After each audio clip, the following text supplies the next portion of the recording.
Hai, Assalamualaikum dan selamat sejahtera. Hari ini saya akan membicarakan tentang topik gangguan seksual di tempat kerja. Baiklah, apa itu gangguan seksual? Gangguan seksual merujuk kepada sebarang perlakuan berunsur seksual yang tidak diingini sama ada secara lisan, secara bukan lisan, secara visual, secara psikologi ataupun fizikal atas sebab yang munasabah setelah mengambil kira segala hal keadaan akan menyebabkan seseorang yang waras boleh berasa tersinggung, terhina ataupun tergugat. Okey, gangguan seksual boleh terjadi kepada sesiapa sahaja berlainan sama ada berlainan jantina ataupun bangsa.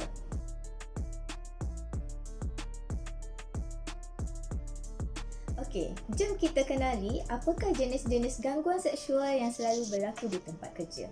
Baik, yang pertama adalah gangguan secara lisan. Apa yang dimaksudkan dengan gangguan secara lisan adalah apabila seseorang itu menggunakan bahasa lucah melalui perbualan ataupun semasa berjenaka, membuat bunyi-bunyian yang tidak elok didengar, memberikan kritikan, pujian mahupun mengajukan soalan berunsurkan seksual ke atas penampilan, pakaian, tingkah laku, tubuh badan ataupun aktiviti seksual.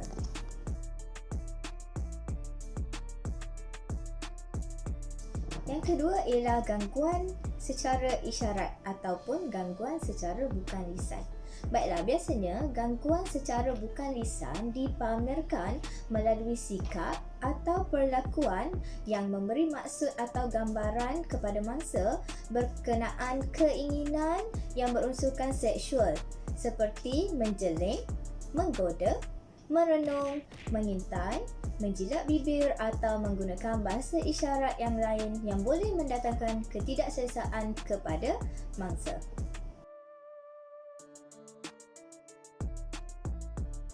Yang ketiga adalah gangguan secara visual. Apakah yang dimaksudkan dengan gangguan secara visual? Baiklah, perbuatan ini merupakan perlakuan menghantar nota, surat, email, SMS, MMS, gambar, poster, objek atau apa-apa bahan bacaan yang berunsurkan seksual melalui penggunaan apa jua peralatan media, peralatan elektronik ataupun peralatan komunikasi.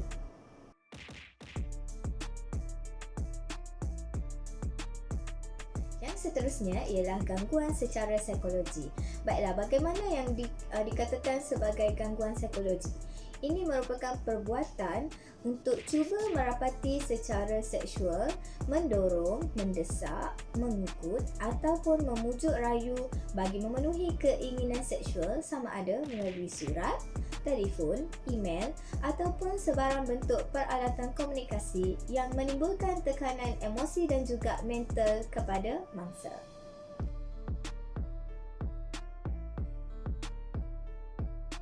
Baiklah, yang kelima ialah gangguan berbentuk fizikal. Okey, gangguan fizikal ini membawa maksud apabila seorang pelaku mendekati mangsa dengan jarak yang terlalu dekat ataupun perbuatan memegang, memeluk, mencium, menggosok, meraba sehingga menyebabkan mangsa berasa tersinggung ataupun terhina.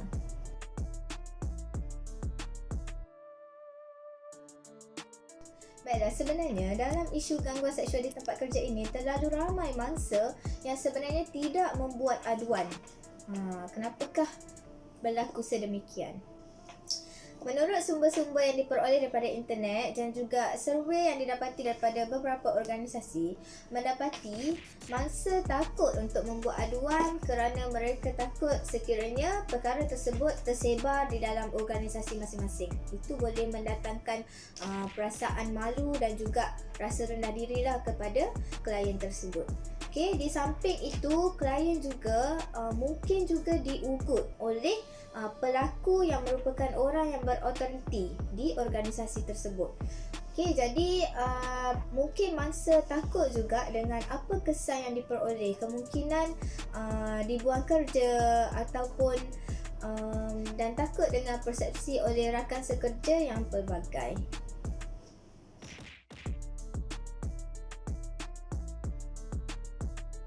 bayangkan tanpa mangsa sedari, sebenarnya perbuatan untuk menyembunyikan perkara yang berlaku ini, perbuatan untuk menyorok daripada pengetahuan orang ini kebarangkalian boleh memberi kesan yang tidak baik kepada mangsa itu sendiri.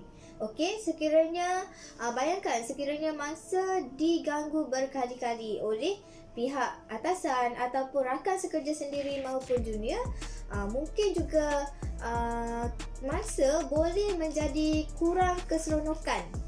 Mereka akan menjadi kurang keseronokan untuk pergi bekerja, dan perkara ini semestinya memberi kesan pula kepada kedatangan. Mungkin mangsa ini dah tidak seronok bekerja dan tidak suka dah nak pergi bekerja. Jadi apakah kesan jangka panjang? Jadi maksudnya masalah disiplin tidak datang kerja dengan kerap kali tu boleh ada juga kebarangkalian menyebabkan mangsa akhirnya akan dibuang kerja juga.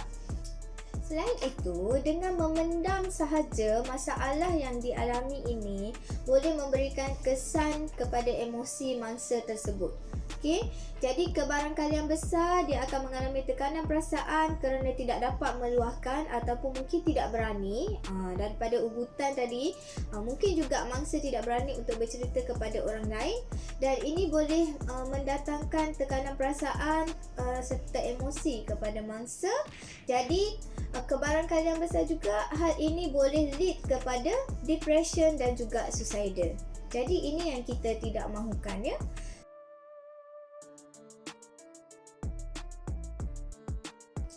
Secara tak langsung juga, produktiviti kerja seseorang mangsa kepada gangguan sexual harassment ini pastinya akan menurun. Jadi apabila prestasi menurun, ini juga telah menjurus kepada masalah disiplin di tempat kerja.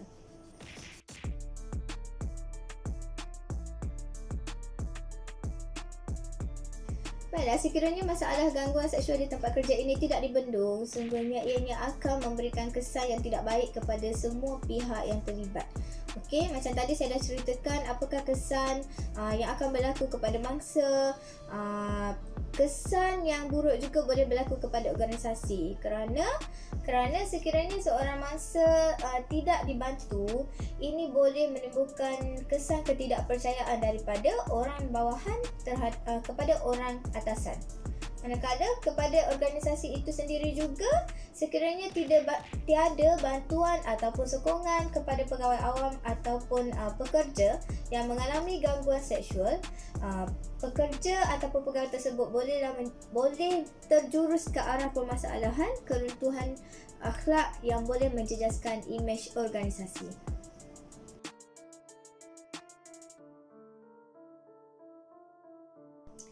Jadi, suka saya untuk mengajak dan menyeru kepada mangsa-mangsa yang pernah menjadi mangsa gangguan seksual di tempat kerja untuk membuat aduan kepada pihak-pihak yang lebih berautoriti. Okey, jangan bimbang untuk membuat aduan ataupun berkongsi masalah yang dialami, kerana di setiap organisasi pastinya ada pihak yang akan membela kepada dan akan membendung permasalahan ini.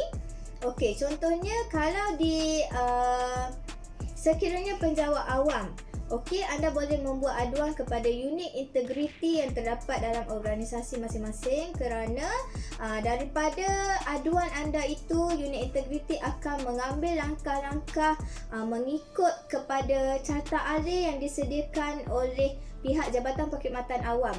Okey, sebenarnya terdapat satu perkeliling oleh Jabatan Perkhidmatan Awam untuk mengatasi masalah gangguan seksual di tempat kerja ini, ya. Jadi setiap unit integriti di organisasi dan akan bekerjasama dengan kaunsil organisasi untuk mewujudkan jawatan kuasa siasatan bagi membendung masalah ini. Jadi pastinya anda akan terbela nanti.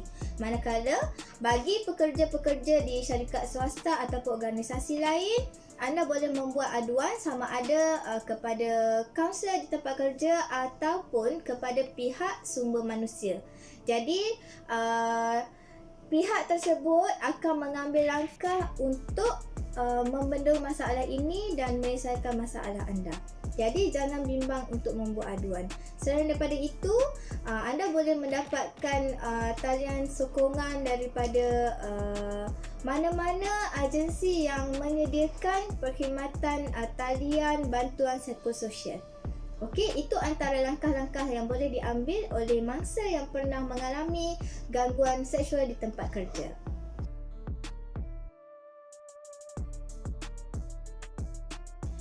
Dari segi undang-undang di Malaysia, terdapat beberapa akta yang dikaitkan dengan salah laku gangguan seksual di tempat kerja. Antaranya,